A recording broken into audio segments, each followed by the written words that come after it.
Hello, everybody. We are still chugging along the highway to the Threemus Zone. I'm glad that you could join us. We've got another excellent race scheduled for you tonight between xPankraz and penguin8r. My name is Rex Raoul. I am joined by the one and only PK4787. PK, what are your thoughts going into this second matchup between Pankraz and penguin8r? Well, of all the Cinderella stories of the tournament thus far, I would have to say Pankraz is not only the one who's left, but who is in prime position to sort of keep this going.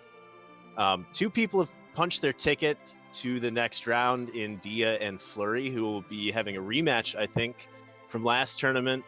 Eisen is an old hat along with Dusty, and so penguin8r, I think he's done pretty well in previous tournaments. Maybe correct me if I'm wrong. I think you could say so. I believe he won the highway to the Zima Zone number 2, but at the same time, he's facing an uphill battle here, down 1-0 against Pankraz.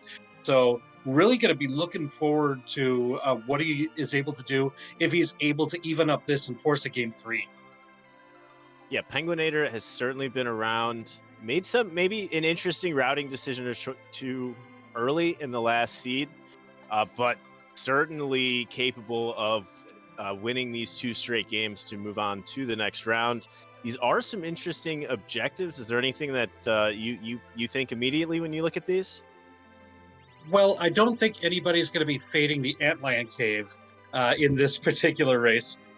With objective number 4 there being one that's not only available right at the beginning, but easily done with most parties. It's one of the easiest boss locations in the game.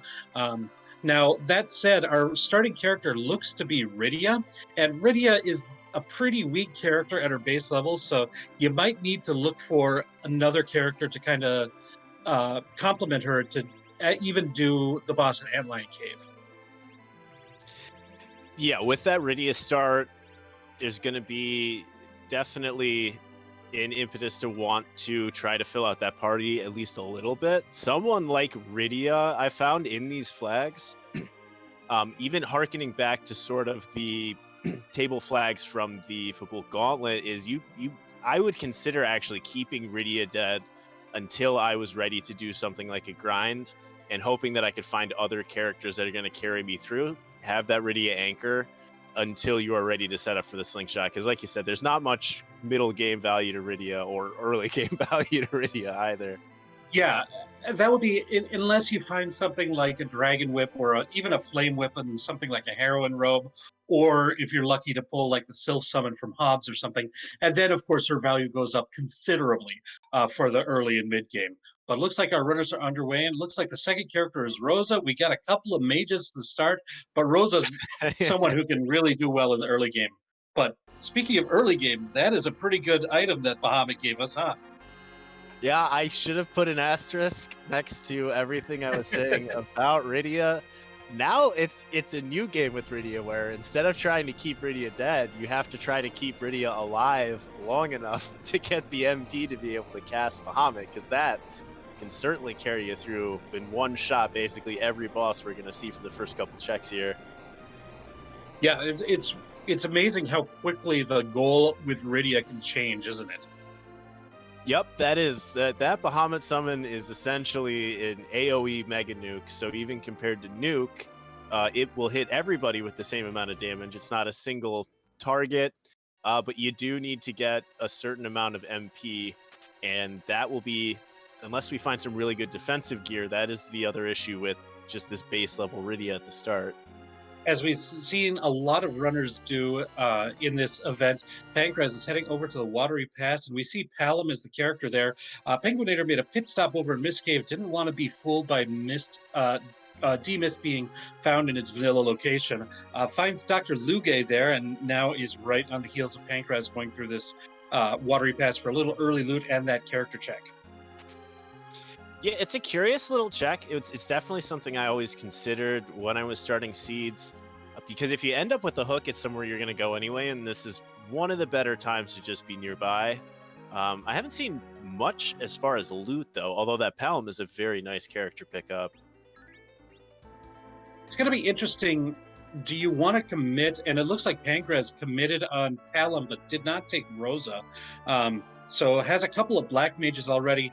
Knowing that you're going to be, there's a decent chance, or it's an option to depend on that Bahamut to get through a lot of things.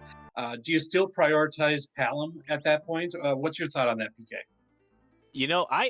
I would have maybe considered taking this Rosa. I certainly don't dislike the play of taking the Palom.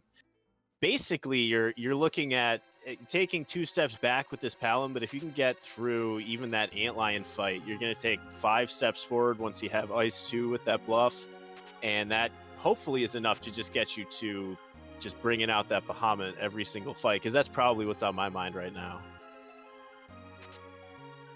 And so then the concern is getting that first battle under your belt, whether it's with, it looks like Palom is like, he doesn't have a lot of magic, but that bluff command can make even the weak magic do considerable damage, especially in these low-level boss spots like Antlion. 100%. The wrong boss at Antlion might slow you down a little bit, but it is not a hard-hitting fight. You can put both of those characters in the back row. And a big shout out to Yofis Manho with the gift subs in the chat. Always nice to see as we continue on with this tournament. But this is all pretty much standard routing, I would say. Is there anywhere that you consider looting that you don't typically see these runners looting early, Rex? I think one place, and I still, like, even I don't do it all the time, but I think a lot of runners have decided against looting Baron Town, but there still is a lot of checks there. Plus, you get that info about the Baron Inn, and so I'm kind of surprised that we haven't seen people route that into their early looting as much. Although, the Watery Pass is the one that I think makes the most sense, but I could definitely see an argument for making the play towards Baron as well. Yeah, an early good weapon or a piece of armor from Baron that your opponent might miss. It is also, as you mentioned, it is a nice, at least, character check to keep in mind when you are essentially in these seeds hunting for Atella for as long as physically possible. We did see the character up on while grabbing the hovercraft. It wasn't Atella, but we have black mages for days here. Yeah, a bunch of black mages, 1 white mage so far, and I believe it was a twin in the bed in Kaipo too. But I can never tell which one is which there. And it looks like Pale Dim is going to be the boss down here at the bottom of Antlion Cave. And it looks like both of our runners have decided to take double Palom. This does give you that option to the twin magic. You don't need to have both Palom and Porum. 2 Paloms can use twin magic, as both of our runners use Flare to take out the Lunar Dragon without too much problem. Yeah, both picked up both Paloms. If I had been racing this seat, I would have almost been immediately regretting taking that Rosa, because this is great damage. You can bluff with the top Palom. If you twin cast with the bottom one, it should use the Wisdom from the bluffed up Palom. So as you saw, easy fight there. Otherwise, you would not be able to get through that with just, Fire 1, Ice 1, and arrows would have been real slow. Yeah, if you're relying on like elemental damage to deal with that Pale Dim, you're going to be having a rough time there. But luckily, that Flare is non-elemental, able to get through it without any problems, and both of our runners have completed that and gets the package. Now, we are seeing a little divergence here. You have a Bahamut in hand. Are you going to take the time to check this Hop Summon and maybe explain what Pankraz is doing over here? Well, what you could do at Mount Hobbs when Rydia is in your party, if you go to the entrance there, in the vanilla game, she learns Fire 1 as a storyline thing. That's kind of a boring thing, so instead we randomized it up a little bit because we are a randomizer, and she gets a random summon. Now, it looks like it was going to be Titan from the sprite there, and that wasn't what Pankraz was looking for. If I were to guess what summons Pankraz was hoping for, I think it would either be like Silk or Ashura, something that can do something other than just a lot of damage, because we already have Bahamut, and we know Bahamut can do a lot of damage. So you're looking for something that can do something outside of that, is my guess. yeah, the Sylph Summon would make you less reliant, or the Asura Summon as well, on a white mage. And we are running into, this is Ogopogo at Fabul, another boss that might have been difficult or slow if you didn't have this twin magic, because typically you would see a counter from Ogo with that, but twin, on the other hand, doesn't count for some reason. Yeah, the weird logistics behind twin. Not sure why it doesn't behave like lots of other magic, but if it works, it works, and that gets you through. Meanwhile, Pankraz finds another Rydia, so more black magic up here on the top of Mount Hobbs. And Ashura, being the boss here, easily taken out once again with twin magic, but decides against taking the second Rydia here. You don't want to overflow with mages at this point in the game. I think that's just leaving yourself some flexibility in those two extra spots, I think, is a bit advantageous with this permajoin flag that we've got here. Definitely. You have probably enough damage right now. What you're looking for is a Tella to potentially set up a D machine grind, and then you're trying to sort of keep an eye out for who you might be able to slingshot. So that bonus black mage is going to be someone who would be really, really convenient to have later on. But for right now, you can just go hang out in the moon room, and we'll come catch you if we need you. And we saw on penguin8r's screen, after he defeated that Ogopogo, get rewarded with the hook. So that means we have a potential hook seat here. That Bahamut is looking really good as an option to get through if this turns out to be a hook seat. And looks like the next stop on penguin8r's journey is going to be over to Mysidia. Going to get the character checks here. Maybe we'll see somebody other than Black Mages here. Well, this Dark Knight Cecil count as a black mage? He's not much of anything else. Well, we do see Dark Knight Cecil and Yang, the undisputed best character in all of Free Enterprise. So we'll see if either of these make the squad. I wouldn't be surprised if either of them don't. Yeah, it looks like saying no to both of them at this point. Still, just the knowledge of who's going to be available later in the route is pretty important to have. At knowing who's available versus what equipment that you're finding in shops and in chests can really make the decision as to, do I not have a lot of equipment, and then you might prioritize Yang, or do I have like a really good spear, so I might prioritize Kane. And knowing whether or not those characters are available can be really big in making that determination. Definitely. I did see, I believe the one good piece of loot from that Watery Past was a Dragoon Gauntlet. So that would be a nice thing to put on someone like Kane. Cecil, obviously you're dealing with the vanilla agility, which isn't something you want, particularly with this party. But the Yang is sort of that same type of character in the category of Rydia. The early and the mid game is essentially non-existent, but as far as if you're setting up to do a grind and you can give them 800,000 a million experience, all of a sudden Yang is the perfect melee fighter for a team. And I think what we've seen in a lot of these races with this particular flag set is most squads tend to like to have at least one, but often just one really good melee character, and then a lot of mages around them. That seems to be the most preferred method of going through these, but you've got to deal with what the seed gives you as well. Definitely, and I think there's, we saw those checks from penguin8r and Pankraz, the non-essential boss checks. Half of what they're looking for is demist. If this is me, half of what I'm looking for as well is, can I find Valvalis in a place where I don't have to fight Valvalis, or where Valvalis can take magic damage? Because in the back of everyone's mind is, I want to do reflect strats for the Z fight. The more nukes whites that I can cast, the better. But that is a primary reason why you end up wanting at least one Zerker around, is Valvalis would just laugh in the face of all of these spells in certain locations. Well, yeah, and one of the things that we mentioned a little bit earlier was the knack of the twin command to get around certain nasty counter spells that might happen or counter attacks. But the twin magic gets outclassed pretty quickly. And then you might be relying on like Palom's other magic or the summons from Rydia to deal the damage. And there are certain bosses that you just don't want to rely on that for.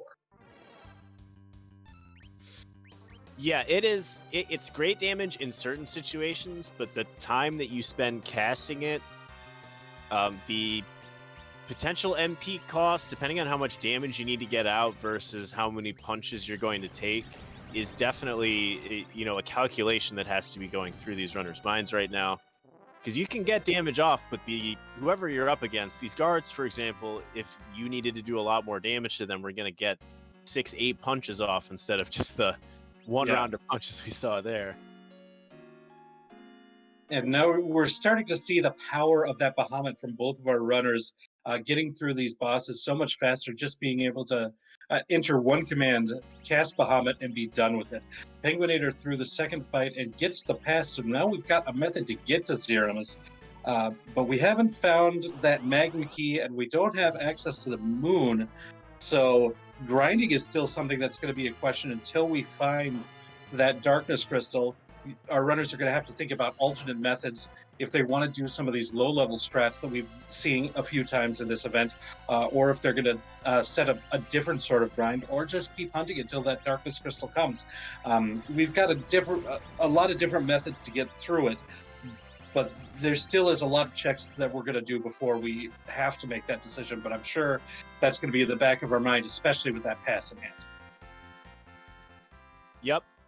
They are essentially one key item from Go mode, and the Seal Cave, offers a decent little area to grind. I don't know if with this party it's the exact one that you might be looking for, but you don't even have to complete the Sealed Cave. So, assuming we don't find a Magma Key, if you find that Luca Key in either of those free checks you get from getting underground, you could be in Go mode real quick and sort of scrambling to decide what the heck you want to do moving forward. Of course, completing Mount Ordeals will also allow any Cecils that you find, and we found one in Mysidia, to be Paladins instead of Dark Knights at this point, as well as if we find Tella, he will have the full spell list, and that's going to be very important if we end up grinding with Tella at any point in the siege. So Ordeals has become a real focal point in the early parts of the runs. The other interesting thing is, we wanted to get more, some more levels on Rydia is very good as well. If she can use Bahamut multiple times in a battle, that's just multiple huge amounts of damage that's going to come out as well. Yeah, I was thinking, typically you're looking for ethers because you want to be able to get as many D machines in for your grind as possible. At this point, I'm thinking I want some ethers so that I can spam that Bahamut against whoever I'm probably going up against in the second spot of that hook fight, because it is a costly spell, all things considered, and this early she wasn't meant to have it, so you don't get more than 1 or 2 casts without needing bonus MP. Yeah, I believe it costs 60 MP to use. This sounds right, and it looks like penguin8r's Rydia right now is sitting at about 108. So even after some additional levels, you're not getting more than 2 of those at any given time without some sort of an ether. So we might see a little more shopping. I would have my eye out for that, and certainly in that Eblin Cave, that ether 2s would be something that I would spend a lot of money on. Yeah, in this Baron In sequence that penguin8r did, the first fight was the CPU, and penguin8r smartly, penguin8r smartly used the Stardust item to get through the first one, saving that one cast to Bahamut for the second. But what an award for that, the Luca Key. So this means, that Ordeals fight, the pass is its own way to Zeromus. It essentially cuts out the amount of time you would have to spend walking the moon, or the amount of time it took to do Ordeals if you don't find a Tella. So they have direct access to Zeromus. They don't have access to either of the more usual grinds. So we're looking very strongly like we are setting up for the lower level strats, which have been a lot of fun, have cost me a lot this tournament, but I'm a big fan of them. Yeah, we're going to keep our eye outs for Star Veils and Vampires. They're the big things to look for lower level strats. Or if you end up finding an Edward somewhere, then you can go with a different strategy for low levels because he doesn't even need 1200 HP to solo Zerimus. Yeah. Although with the 3 Palums, I believe there's 3 Palums. I could be wrong. This has been a lot of small children so far, but there's also, you might not even need the Vampires if you want to just bluff up and reflect, direct cast viruses, reflect viruses. What you're probably just as hopefully, or just as much you want to find right now would be Cure 3s would be high on my list as well. So yeah, shopping becomes a lot more important, and keeping an eye on what is in which shop so that you can make sure that you spend your money wisely at this point is going to be very important, as we see penguin8r heading over to Toria to do that shopping before activating the hook and going into Cave Evelyn. Wants to make sure we know everything that's available on the overworld before we commit to that underworld. We still don't know what boss is going to be guarding that path underground, because we've made all our overworld checks that are available to us. We don't have a magma key, so looks like we're going to be going on a hook route here. And there are the Star Veils. They're actually very conveniently located. penguin8r buying 3 of those. For some reason, buying a Fire Claw in the weapon shop. I might have to ask about that later. I did see some other claw was in there. That might I don't have an answer for that, but you can at least wait to buy your Star Veils until you go right in through that pass route to Zeromus, which is convenient, at least for trying to remember where everything is sake. And now PankRaz gets the news, completes that Baron in, gets that Luca key, and so now both of our runners know that it's a hook route and know that once they're through, all they have to do is complete Dwarf Castle and unlock that sealed cave, and they'll be awarded with the crystal and be able to go right to Zerimus via the pass. Yep, and now this is where your agility and certain things can get very, very interesting heading into these 2 hook bosses. Because you have, as you mentioned, there's a reason that Zerkers you still see with 3 mages in a Zerker is these hook bosses hit really, really hard relative to what your level is going to be. And something like an Evil Wall, anyone who throws out a lot of punches quickly will still have a chance to one-shot any of these 3 characters they're currently working with, and none of them are serving really as an anchor right now. Right. We've already seen Evil Wall, so we know that's not going to be there, but something like Antlion or even Octomam could be very difficult for this team right now, because they can deal a lot of damage, but they're kind of glass cannons at this point in time. They can not take a whole lot of hits. 100%, and I think we might see penguin8r making a move to alleviate some of this. This is a play, if you've watched some of these seeds, or if you harken back to even the last tournament, you take somebody just to stick in the center slot who is slow. That is not who I thought you were going to take, penguin8r. Cecil here is the reverse of a glass cannon, I would say. Cecil is the bodyguard for these children, and there's this Rex, why would you take the Cecil here? Well, there's a command. There's a command that comes to mind. Yeah, I mean, if you're really doing it, the cover command from Cecil and the auto cover if the partners are in critical HP is a really useful command for blocking physical attacks, especially since Cecil can wear the best defensive equipment that's available in the game, so he can tank hits better than pretty much everybody. So maybe Sid could do a little bit better, but he can't cover. So Cecil becomes very useful in that. But we see on PankRaz's screen, the boss in that is going to be the Magus Sisters. They do some physical attacks, but they also do a lot of magical attacks. I think that's kind of a scary fight looking for our team here. You know, with this Bahamut, I feel like we're looking at a very RNG heavy beginning to this fight. You can potentially grind up to Quake. You can have that Bahamut. It's really going to come down to who gets hit for how much damage, and if you get some good or some bad luck, because there are going to be some punches. But we're rocking the exact same parties, even though PFF4FE didn't go back to pick up a Cecil. Yeah, got the convenient Cecil on the way. So looks like both of our runners running with a couple Pelhams, a Rydia, and a Cecil. So it's a really interesting team, because the downside of Cecil, as we mentioned a couple of times, is the vanilla agility anchoring that he brings with him. If Cecil is in the party, your agility is basically your agility and your speed and the enemy's speed are all going to be based around Cecil's agility. So you have to really manage it carefully so that you don't get outsped by insane amounts by bosses at certain spots. So it's going to be something that our runners are going to have to keep in mind.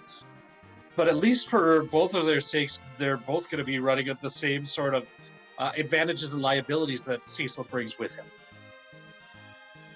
Yeah, and this is a very similar. I had these Magus sisters here with a completely different party in one of my races, and I would have loved to have Bahamut summon and some Quakes at that point. I don't know if we got up to Quake there.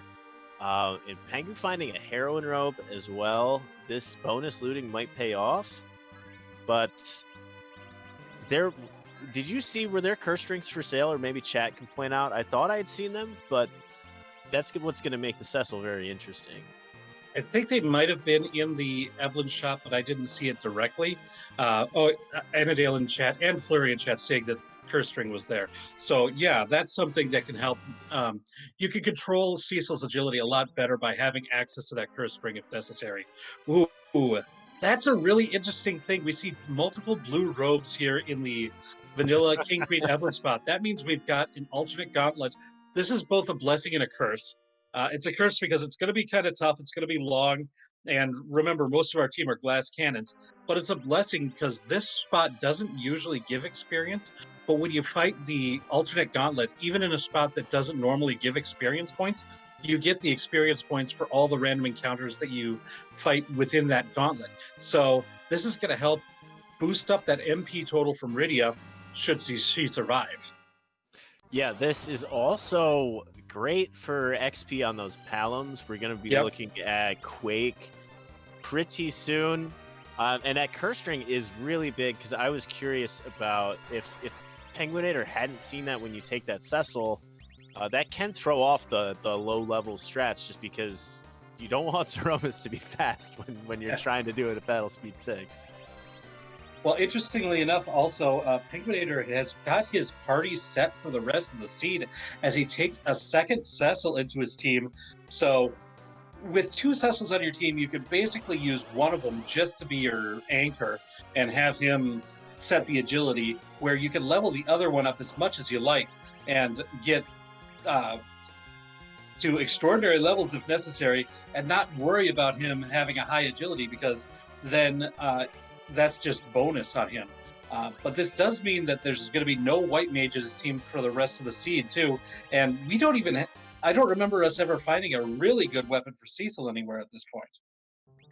So in my estimation, the primary reason that you want to take that Cecil there is for the HP growth, knowing that you're going to try to be setting up low-level strats. Sure.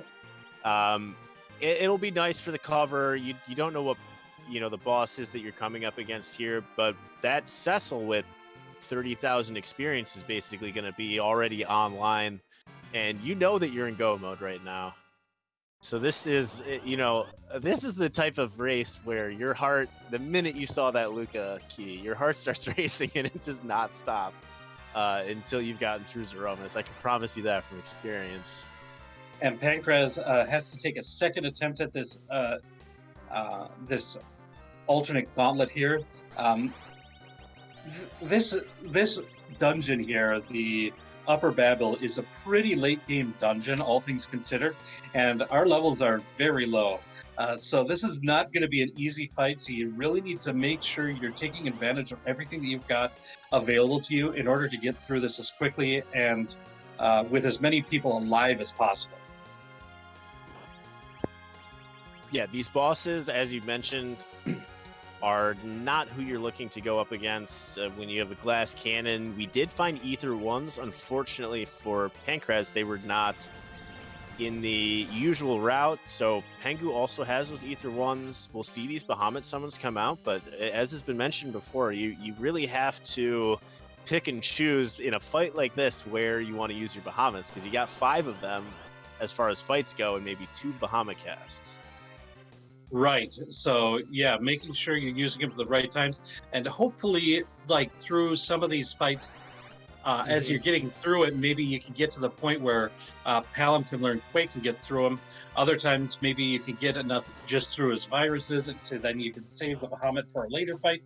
And all of this has to be done on the fly because I don't think there's a whole lot of runners who have all the different locations for the alternate gauntlets memorized.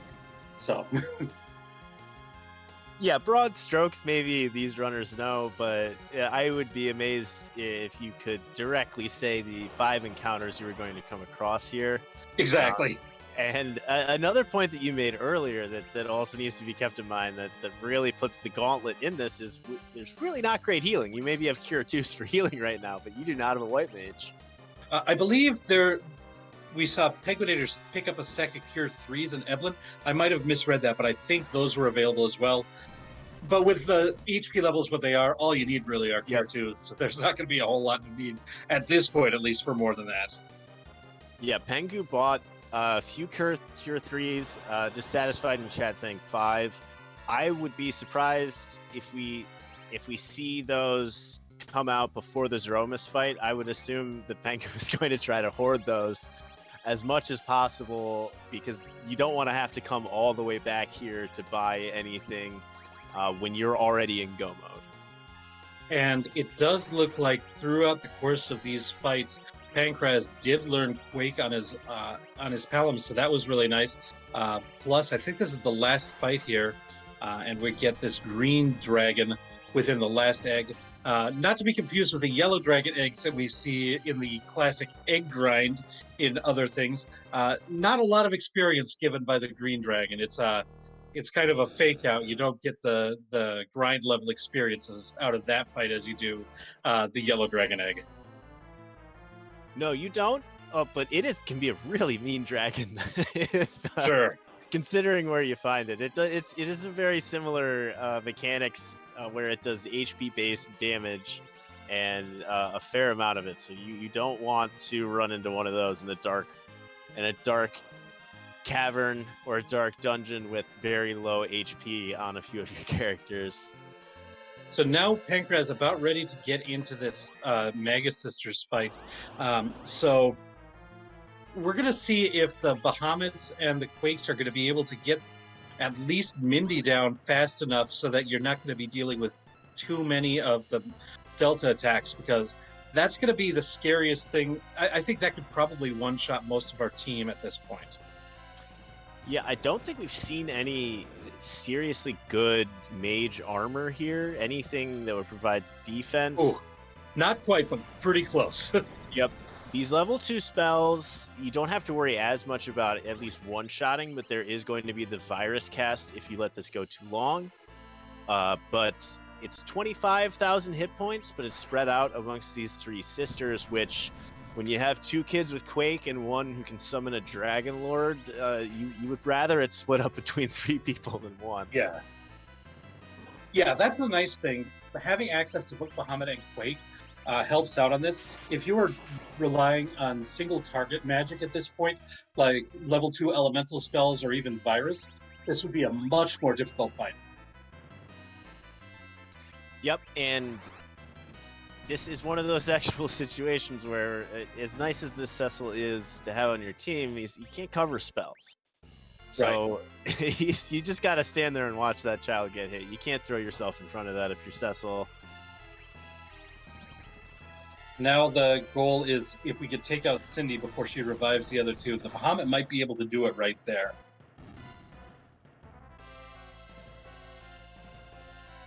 And we do. Yep. Pankraz is through. Big, got the right roll on the magic, able to get through it without a problem. Everybody's still alive, and he is through. Just has a dwarf castle and a unlocking of a sealed cave to go. So we are 32 minutes underground for Pankraz. Penguin8r took a little more time as far as getting comfortable with the team setup. Has everybody in order, has a few more items. So not too far behind, but this is a go race right now with Go Mode already in hand. So this is a decent advantage for Pankraz, at least at the current juncture. It's one of these situations where if that wasn't the alternate gauntlet at the King Queen spot, Pankraz might have had a much more difficult time in that Mega Sisters fight. If he doesn't have access to both Bahamut and Quake, he might not have had the spell power to get through everything as quickly as he did, and we might have seen a situation where the middle sister revives the other two, and that would have been really difficult for Pankraz without a lot of MP restorative items to get enough Bahamuts to get through that fight. But for his sake, it went out really well, and he's in very good shape right now in this race. Yep, as you said, blessing and a curse. It was really more of a blessing, I would say, for Pankraz. As far as Penguin8r is concerned, those Cecils, while great to have, the cover, those things that you were sort of getting set up in case there was a slightly ruder fight here, aren't going to be as useful with the selections that you've made as you might have wanted them to be. You know, hoping your opponent might have gone in slightly too early, for example, to these fights. Ooh, and Pankraz is getting the word that the first fight in Dwarf Castle is going to be Galbaz. Well, Golbez didn't move very far from the vanilla location. This is not someone you really want to run into here. Pankraz also coming in through the backside of Dwarf Castle. The anchor situation is solid, but let's see if you can get this cast off. This is some vanilla magic we might see here. Yep, able to get the Venom. This is one of these kind of weird programming quirks within Final Fantasy IV.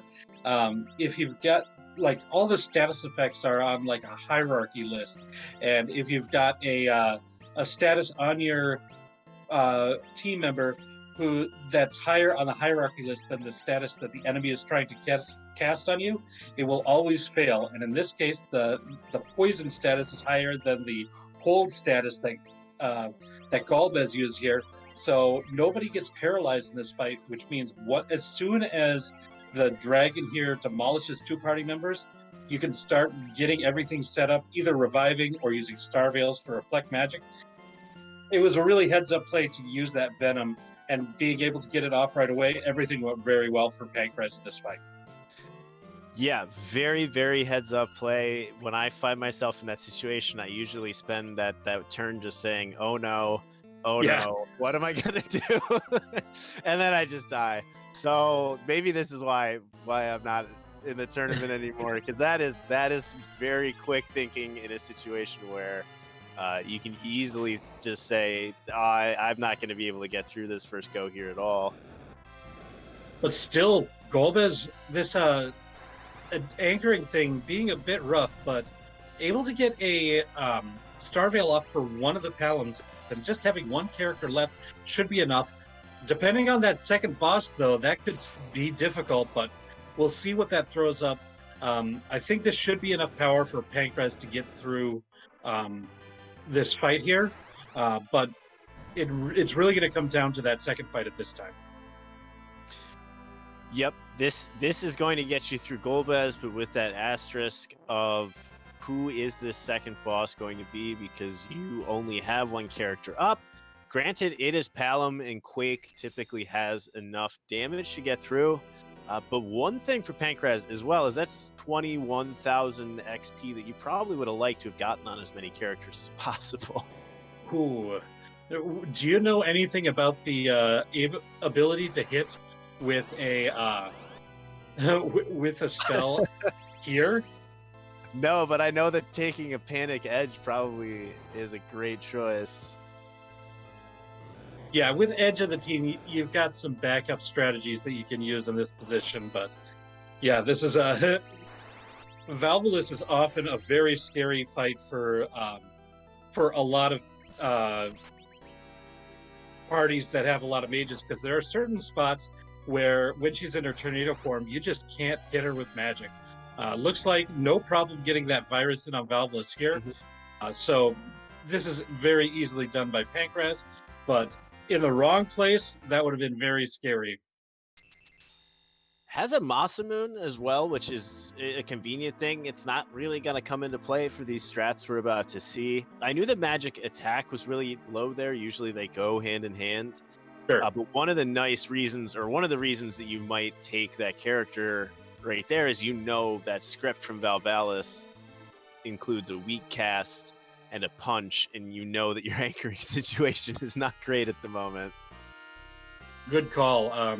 Yeah, a little bit of a defensive edge at this point, but both of our teams are set in stone now with that permajoin flag.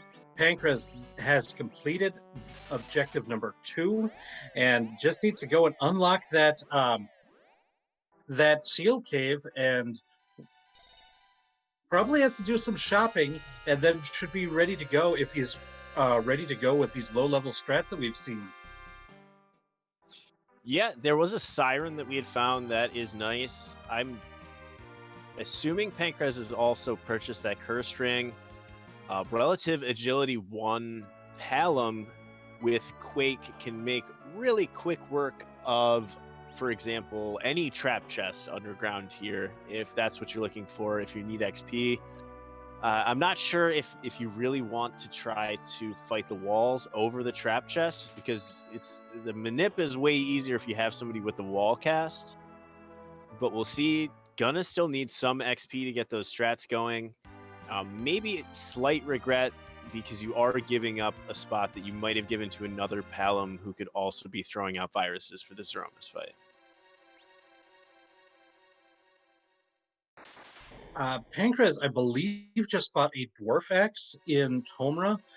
That indicates to me that maybe he did not pick up that curse string, so wants another item that can reduce Cecil's agility.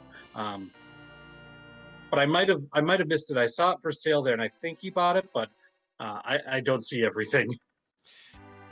Yeah, there's been a lot going on. We've been moving very quickly. Maybe if someone in chat knows, I haven't seen. Clearly the curse ring was not equipped for that Golbez fight. I can say that much. But that could just be sort of as a backup, so you don't have to worry about keeping Cecil down for the duration of this the slight grind we're going to see. Doogie in chat saying Cecil does have a cursed. Maybe Golbez is just that fast in that spot. Those spells came out quick and mean. Yeah, it was very fast, but at any rate, Pankraz gonna go down here, still looking for some items. I believe, yeah, there's vampires and ether 2s. I'm sure those vampires are something that he was absolutely looking for. Vampires, very, very important to have. They will give you your healing back. Really no other reason to be shopping, assuming Pankraz has seen those Cure 3s. We know where the Star Veils are. Vampires are sort of the last piece of that puzzle. Now, what you need is probably a good, solid 120,000 experience or so.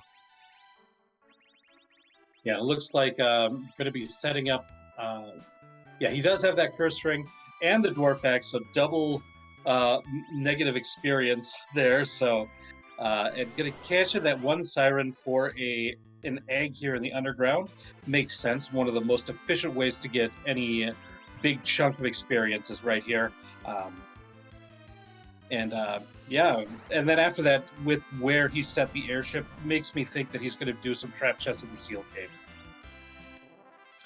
That would be my assumption as well. Meanwhile, penguin8r in a little bit more comfortable position heading into this Val. Did have one bonus character anyway, but had 4 up on the way in. So we'll be through this, and we're very, very close here. These 1200 HP strats can shift one way or the other depending on damage rolls, particularly with things like virus casts. So this Yeah. is an edge to Pankraz, but this is anyone's race still here. Yeah, no doubt.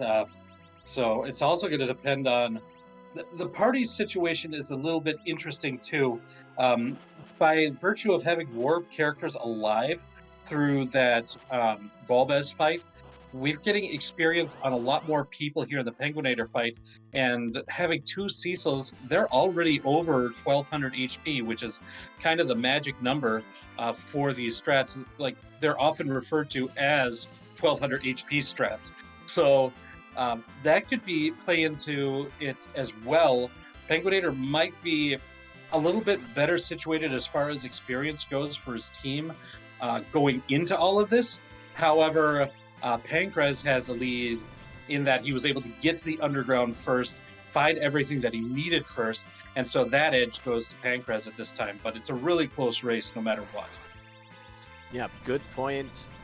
This is granted there wasn't that much time between them, but Penguin is a bit of the tortoise here in having gotten through these final checks a little bit slower, but is potentially, as Flurry, Flurry, just to address that real quick, is pointing out, technically has the setup to go right and do these 1200 HP strats. Might want a couple more Cure 3s, but 2 characters at 1200, particularly when one of them is your anchor, at least 2 is what you're looking for, so might go straight in. Might want to find those vampires in the Feymarch though too. The fact that they're in the Feymarch does mean it's going to take longer because I'm guessing Penguinator will check Tomra first, like Pankraz did, because if you don't have to walk all the way down to the bottom of the Feymarch, you'd rather not. Yeah, you're not doing it for boss checks or key item check at this point. You're unlocking a door from Crystal in hand. This is really, if your heart wasn't racing when you found that Luca key, you're starting to get to the point where you're checking the race room to see if your opponent is finished yet, because this is about as linear as you can get, and this is, I'm pumped to see the end of this. I love these new strats. This used to be, we were discussing this before the race started, but there used to be a very, very specific way that you would typically go about getting the levels that you needed. These strats introduce just a completely separate way of looking at preparing for this Aromas fight. I think like before these strategies were kind of outlined and really detailed among the work of the people who did them in the Discord, I bet people would think that it was not even possible to do a fight at the levels that you're able to do it at now. So this is really new tech, all things considered. Yeah, all together, just phenomenal. Zilch, can't say enough about everything Zilch has done for just terrifying people about low-level Aromas fights and forcing everyone to learn these strats. And it's been something that's it's so new that it really hasn't come down to a science for everybody yet. You're going in because this isn't something that you've done 30, 40, 50 times like you might have done with basically any other Zeromus fight. This is something where there's still these edge case situations, counting damage every single time, not wanting to tip. There's a lot that's running through your head every single time you run into this. It's not Eddie where you're like, okay, hide, okay, Starveil. This is one where, okay, how much damage did that do? How do I heal? How much time do I have? These are really fun to try to execute in real time. Well, I think we might be in for a problem because I think Penguinator didn't go into the sealed cave and get his crystal. Oh, it's a bold strategy, Cotton. I'm curious to see how that works out.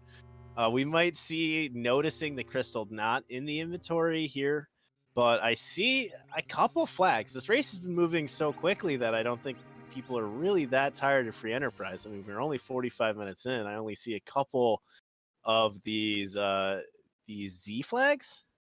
Yeah, it's time to ask, whose butt are we going to kick tonight? And this 46 minutes in, about 47, I guess I would say, for Zeromus. For Pankraz, penguin8r not going to be able to see the butt. So this will, all things considered, might have gotten into this at a very similar time to Pankraz had he opened that door. But yes, it is butt time. The wonderful Scala Kitty has created all sorts of various sprites to transform Zeromus because it's just too big to move around, I think. Yeah, he is large and in charge. So we're going to get a glimpse of that very shortly. Meanwhile, penguin8r realized what had happened to this, just bolting to the sealed cave to unlock this thing, get the crystal, and then we'll be heading right back. When we're dealing with a race that's this fast, this sort of time loss it's really got to make the palm sweat of penguin8r. I imagine that if it was me, my controller would be just soaked. Yeah, early go mode is already terrifying, knowing that Pankraz in the last race already successfully got through Zeromus with these strats on the first try. So you know that this isn't an advantage that you have over your opponent. You're both prepared to run into Zeromus, with a stick and a couple vampires in hand. So that is not a time loss that you would like to have to give up. That being said, these are kind of volatile strats, and we are only just over 1,200 hit points on 2 of these characters. So these are, this could take a quick left turn for Pankraz at some point here. Yeah, and unfortunately, I don't believe he found Cheetos in any chest, and that would be the surefire way of defeating this boss. Oh yeah. So yeah, I think this is still a very close race, despite the fact I mean Pankraz has a clear lead at this point, but we're right on the edge as far as what we need in order to complete this. Pankraz literally by having edge of the team, but this is not the fastest fight. It's not as slow as Eddie strats, but yeah, it's going to be really interesting to see both these runners employing this at the same time and see how it works. Let's get going because penguin8r is going to be right on the heels of Pankraz here. And these palums, if you haven't seen these strats too often, you'll see penguin8r's palums are a few hundred hit points lower than Pankraz's as by merit of not having cleared some of those chests. And I don't even think he cashed in his siren. Might not have. I mean, you can dead sprint into these as long as you have 1 or 2 characters who are going to live. But you might see a few things. It's almost in certain situations more comfortable to know that your palums are going to die to these Nerf Big Bangs than it is to have them sort of at risk, because you can queue up a life. You're going to hit the palum with the life, and then you get an HP runs out on palum. There's a lot of ways that at least I personally am still trying to figure out, at certain party levels and certain characters, how are we getting through this perfectly? And what we see on Pankraz's side is something you don't see too often in a Zeromus fight. Rydia summoned Bahamut. That's just not something you usually see in the Zeromus fight in Free Enterprise, so really cool to see that as well. Yeah, the Dragon Lord typically is replaced with Nuke, plus the counter from Zeromus is not something you typically want to deal with. So Bahamut getting a little revenge here, and I'm happy to see it as well. Well, when you've got all of your team protected by those star veils, that counter nuke is going to be reflected no matter who it targets. So that's kind of one fun advantage of this sort of flag set. or not flag set, but strategy. Yep. And here comes the first bit of RNG. One Palom is down. The second Palom at 149 hit points is going to be at potential risk of running out of HP. Here come the vampires in an effort to heal up your 1200 HP characters. Pankraz is by no means through this fight at this point. You're down to 3 characters. This is if your palms have any sweat left, you just cranked it up to 11. You see this vampires being used on Pankraz's side, serving a double purpose, triggering that counter nuke to do extra damage to Threemus, also healing your party back up to that 1200 mark. Once it's done after the shake happens from Threemus here, will also serve to nerf the Big Bang so that it'll do less than that 1200 damage. So really, a real key component of completing these in a relatively quick time frame is that vampire. Now, the downside is you need to count and make sure that you don't trip and do enough damage to trigger his second form, which comes with an HP refill, and that just makes the whole thing take twice as long. Yeah, if you tip here, you are hosed. You are not living through Meteo phase. You're gonna have to restart, and it is another reason why these strats are so edge of your seat. Is the damage count can save you 90 seconds. It can save you however long, by direct casting these viruses, getting these counters, whatever it might be. But it can also just turn right around and make you have to reset. And so you're really towing the line when you are running these strats, every single input that you make. Charlotte Clutter isn't switching to Meteo counter. I believe it is, but at that point, you're in a bad situation either way. The other thing is you may run out of star veils at that as well. I believe the Meteo phase is factored in based on damage. Just damage. Okay. Will tip specifically if you've refilled, and then if there is 12,000 X number of HP left. Yeah. I might be wrong there. Either way, you would not want to tip because it's doubling the length of your fight. Somebody in chat who is more knowledgeable about this might be able to cover that. But it's 2 Cecils, a Cecil and an Edge, and they're both just trying to cheese this Cheeto mist all the way down. We're seeing some people in chat talk about some other times that we've seen in this event, people having a stack of antidotes to use to trigger the counter nuke instead of the crystal that we're seeing here. Basically, they serve the same purpose, but if you're able to find an item like an antidote or a maiden kiss or something like that you can buy a stack of, the animation time of that is significantly less than that long animation of the crystal being used. But neither one of them deal damage, so they won't trigger the HP refill. So you always have access to the crystal if necessary. Having that antidote or Maiden's Kiss or something like that is going to be a luxury to make it go faster, but it's not worth the time to hunt out specifically to find it.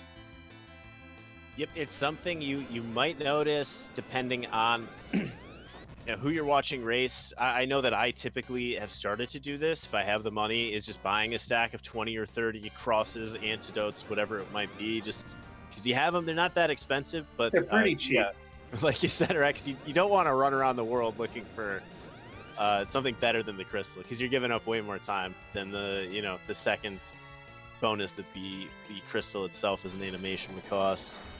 Well, you could luck out and it'll be just in the other shop in Toria, but it could be like on the lunar shop, so you just don't know in a randomizer. They're both doing phenomenal jobs thus far. The later into these fights you get, again, the more you're sweating. Neither of them have seen the dot done come in, but this isn't Eddie strats where you can sort of, I wouldn't say relax, but you get into a rhythm. This is one where you're counting damage, you're looking at your party's hit points, you have to get your veils up, you have to input all of these different things. So this is not the slow, monotonous Eddie strat by any means. Right there on Pankraz's screen, you just saw a virus cast by Threemus. That means that Pankraz knows that he's still in the first phase of the Threemus fight, has not tripped it over. That's kind of like your clue. If you see Threemus do a nuke that wasn't procced by one of your attacks, you know you've tripped over into that second phase. That's like that's the easiest way to know whether or not you've tripped that phase, if you were wondering. I'm sure they're doing math as well to make sure they don't hit the magic number in order to trigger that as well. As that's why you see the crystal being used at this point instead of the vampires. And this is why you also need the cure threes, because at this point you're going to need some sort of healing in order to survive even the nerfed big bangs. Yep, and in Pankraz, at least, I would assume we're looking for a potential flash from Cheetomus here before the next big bang, because this is a chance where you get to put in a lot of damage. Didn't heal up that Cecil, opted to go immediately for the Veils.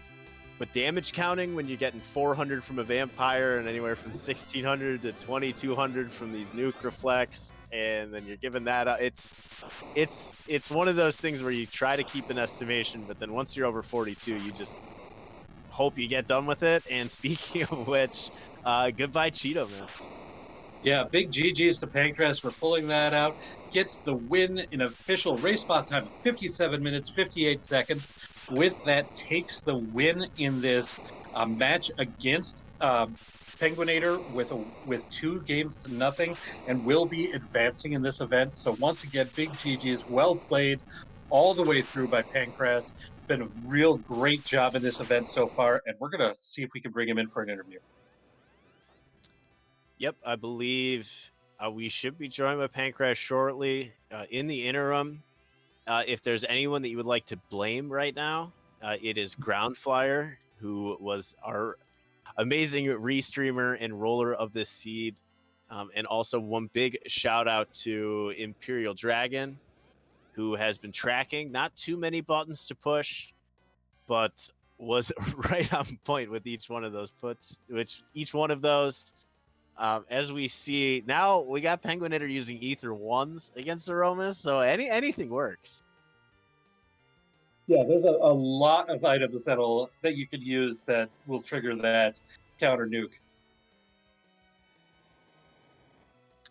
And this could be, we're definitely nearing down to the end of the fight here for penguin8r. One of the telltale signs, and we'll see if this happens, is if damage goes off, but I believe we are joined by Pankraz. GG. Thank you very much.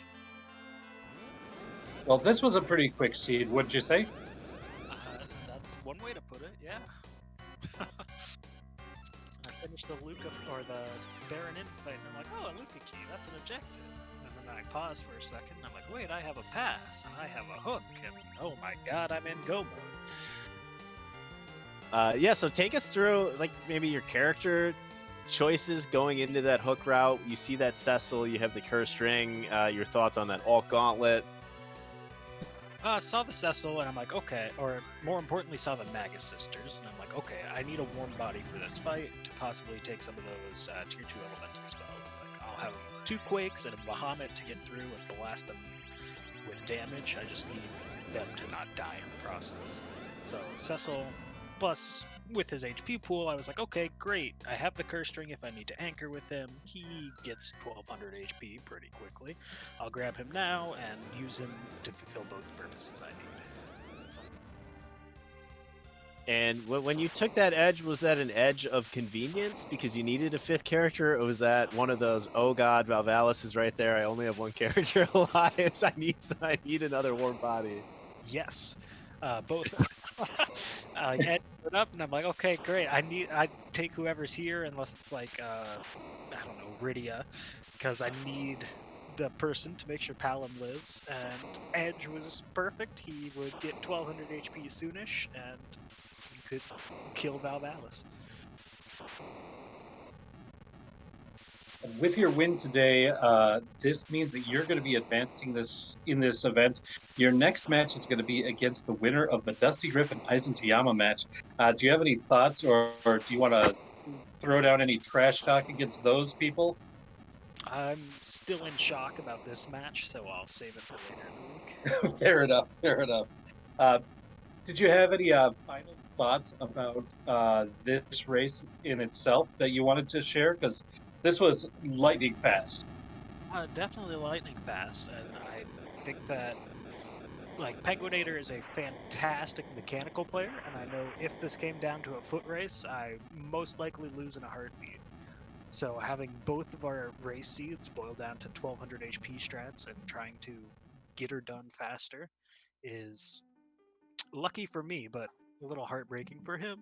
And knowing he's our resident champion and everything, I've terrified going into this match, terrified of everybody in this tournament, at this stage. Everybody is just so good, and I'm fortunate to have eked out a win, and I hope to continue racing top talent like penguin8r in the future. Well, you have the gold slippers on now. You are the Cinderella story of the tournament, whether you like it or not. And I'm more than excited to see you continue moving forward. Congratulations on moving on. And GG one more time. Very much, and thank you to everybody on the Restream crew. Ground Flyer for the, I won't say great seed, but seed. Dragon on the tracking, what little you had to do with it. And then Rex and PK on comms. I look forward to listening back and hearing your commentary. Thank you. Till then, you all have a good rest of the night. That was our winner of tonight's race, xPankraz. Our second place finisher very shortly behind. This was so close, 3 minutes, penguin8r, and I believe we are now joined by penguin8r. This was a tough race, very close, and it was just a fast race, all things considered. Do you have any initial thoughts about the seed in general? Yeah, so even seeing the objectives, I knew it was possible it would just come down to find the Luca key. So it's always a little bit scary, and I think I maybe played it a little bit safer than necessary. Always with the hook route, in some of my previous matches, I had some trouble with some of the tougher hook bosses. So I wanted to make sure I wasn't gonna have any wipes on those, which is why I took the initial Cecil from the Tower of Fishes. And then also I fully shopped in the overworld because I wanted to make sure I had ethers to make sure Rydia could use Bahamut as much as needed. Turns out she didn't actually need to use it multiple times because of the sisters there. And I think that extra shopping plus the couple of resets at the end where I forgot things were probably about the difference to where we'd be pretty much dead even. Well, I didn't want to lead with the missing of the sealed cave, but we did notice that you did play, I wouldn't say safer, but you were preparing yourself a little bit more thoroughly for that hook route than Pankraz did, and it turned out to be, it worked out in his favor. But if the boss had been someone different there, then it definitely, that preparation could have paid off. That was definitely one of those situations that was, the randomizer didn't work in your favor right there. Yeah, I definitely feel taking the Cecil was the right call. The ethers, it's a little unlucky that they're in the last place I checked. Could go either way on that one, but pretty happy with how I played. I think, apart from forgetting the couple things at the end, I think I played everything pretty cleanly. Yeah, the ethers I think would have played a lot more in your favor as well if it hadn't been the alt gauntlet, because that was what got the levels to get up to Quake. But in retrospect, you've beaten both Rex and myself in this tournament, so we might defer to your wisdom on this one.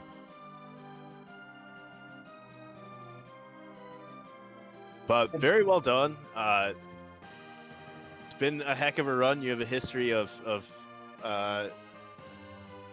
making deep runs after finding yourself in some hot water in the middle of the tournament. You pulled something like that off again here. Yeah, maybe not hot enough water this time around, but getting here's pretty good. I think what this is round of 8. I think round of 8 last tournament too. I guess maybe that's my new standard. Well, with so many people joining and being so good at this event, that just keeping at that round of 8 is going to be very difficult as well.